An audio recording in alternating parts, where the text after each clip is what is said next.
Assalamualaikum warahmatullahi wabarakatuh. Selamat pagi, yang saya hormati Mbak Feby, selaku dosen pengampu mata kuliah Teori Komunikasi. Perkenalkan, saya Siti Nursafatunada dengan NIM 21104111038 dari kelas E. Di sini saya akan mempresentasikan teori mengenai Spiral of Silence. Histori Spiral of Silence. Teori ini pertama kali dikemukakan oleh Elizabeth Noelle Neumann pada tahun 1973-1980. Neumann menjelaskan bahwa teori tersebut berkaitan dengan opini publik, yaitu kelompok mayoritas dan kelompok minoritas, di mana kelompok minoritas merasa tidak berhak mengemukakan pendapatnya di hadapan kelompok mayoritas dan takut diasingkan karena memiliki perbedaan pendapat. Spiral of Silence. The Spiral of Silence atau teori spiral keheningan adalah teori media massa bahwa seseorang memiliki pendapat tentang berbagai isu, namun memiliki keraguan dan ketakutan untuk mengungkapkan pendapat mereka. Nah, akibatnya mereka itu merasa terisolasi sehingga pendapat tersebut tidak terbuka. Dan isolasi ini menyebabkan seseorang berusaha mencari dukungan dari orang-orang yang memiliki pendapat yang sama. Finola Neumann tahun 1984 menyebutkan bahwa situasi ini sebagai spiral of silence karena merasa pandangannya mewakili pandangan yang mayoritas, sedangkan yang memiliki pandangan minoritas memilih untuk diam. Di spiral of silence ini memiliki 3 asumsi dasar. Yang pertama, asumsi masyarakat mengancam seseorang yang menyimpang dengan adanya isolasi. Nah, asumsi pertama ini memiliki arti masyarakat dari kelompok mayoritas yang memegang kekuasaan tentu akan memberikan ancaman berupa isolasi terhadap mereka yang dianggap sebagai kelompok minoritas. Untuk asumsi kedua, yaitu ketakutan akan isolasi mengarah pada upaya terus-menerus untuk menilai iklim opini. Nah, asumsi kedua ini memiliki arti bahwa mereka telah mampu menentukan pendapat atau pandangan mana yang populer yang lebih banyak diterima dan pandangan mana yang tidak banyak diterima orang. Nah, asumsi terakhir ini mengenai perilaku publik yang dipengaruhi oleh penilaian akan opini publik. Dari asumsi ketiga ini memiliki arti bahwa manusia itu pada dasarnya tidak ingin mendiskusikan suatu topik yang tidak memiliki dukungan kuat dari kaum mayoritas. Nah, sehingga kaum yang memiliki atau merasakan adanya dukungan kuat dari kaum mayoritas, maka mereka itu pasti akan cenderung untuk bicarakan suatu topik tersebut. Opini dan masyarakat. Menurut Nolan Naumann pada tahun 1984 percaya bahwa orang yang tidak suka membahas topik isu yang tidak didukung oleh kelompok mayoritas.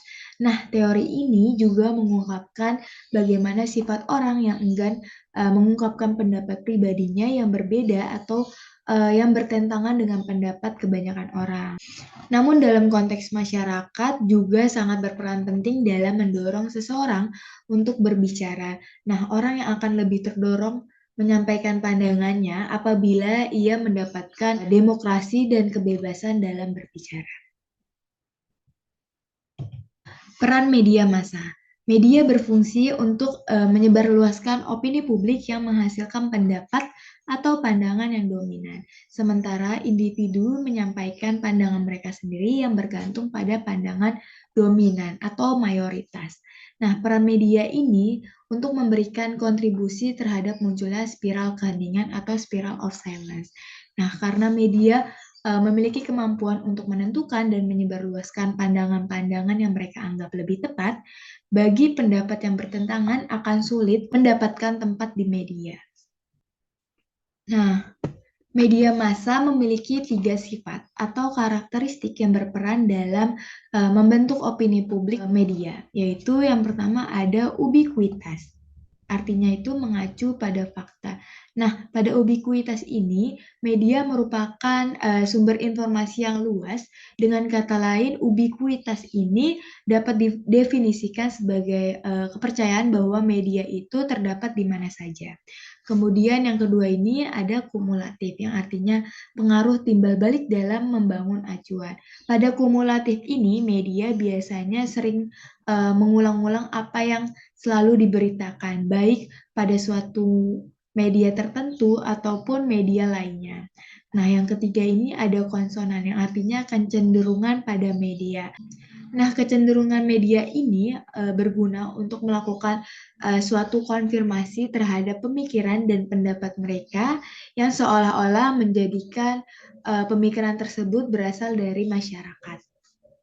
Nah, di teori spiral of silence ini memiliki kelebihan dan kekurangan. Kelebihannya itu, teori spiral of silence sangat membantu kalangan minoritas secara tidak langsung. Kenapa demikian? Karena dari kalangan minoritas ini dapat mengetahui bahwa banyak sekali loh cara untuk menyampaikan opini-opini mereka melalui media massa. Dan juga mereka juga dapat mengetahui cara-cara untuk mendapatkan dukungan dari kalangan mayoritas. Nah, kekurangan dari teori spiral of silence ini adalah ketika kita memiliki opini yang kuat, yang berbeda dari kalangan mayoritas, tentu pasti akan menyebabkan terjadinya kita dikucilkan ataupun diisolasi oleh kalangan mayoritas. Nah, itu adalah kelebihan dan kekurangan dari teori spiral of silence. Oke, selanjutnya di slide terakhir ini ada kesimpulan dan contoh kasus. Kesimpulan dari teori spiral of silence ini lebih berfokus pada suatu pandangan dari seseorang yang telah didefinisikan oleh media.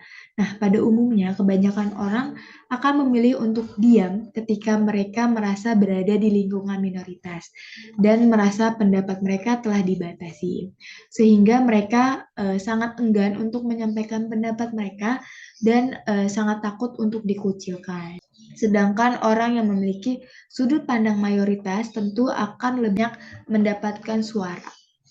Nah, kasus dari teori spiral of silence ini mengenai perdebatan antara Aisyah yang berpendapat bahwa Pluto itu sebagai planet dan Zahra ini berpendapat kalau Pluto itu bukan planet melainkan objek luar angkasa.